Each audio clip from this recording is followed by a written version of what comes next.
ឆ្នាំ2026ហ្នឹងហាងវ៉ាន់តា VC Optic បាននាំចូលនៅ U Collection ដែលជា New Arrival សម្រាប់ដើមឆ្នាំ2026គឺចូលច្រើនខ្លាំងមែនតើបើនិយាយពីមុនវិញគឺថាញាក់សាច់ហ្មង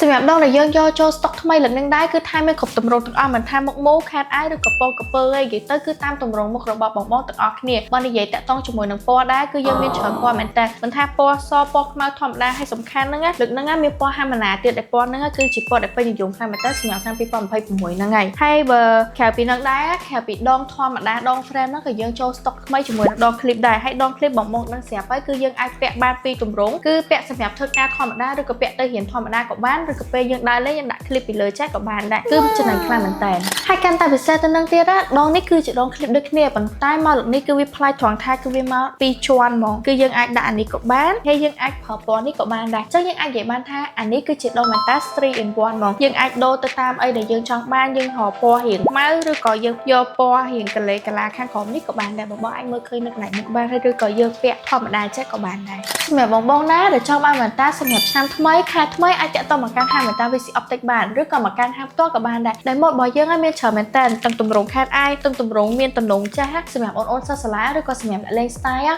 ហើយសម្រាប់អ្នកធ្វើការគឺត្រូវម៉ាច់ហ្មងហើយសម្រាប់បងដែលចូលចិត្តលេង style បងអាចប្រើជាប្រភេទដង clip ក៏បានដែរដោយសារតែវាចំណេញខ្លាំងមែនតើយើងអាចពាក់ធម្មតាក៏បានយើងអាចពាក់ជាភេទ sunglass ក៏បានដែរអញ្ចឹងរស់រាល់ណាបងកុំភ្លេចមកហាង Vanta VC Optic ដើម្បីមើលម៉ូដ Vanta ទាំងអស់ដែលជា new collection របស់ហាង Vanta VC Optic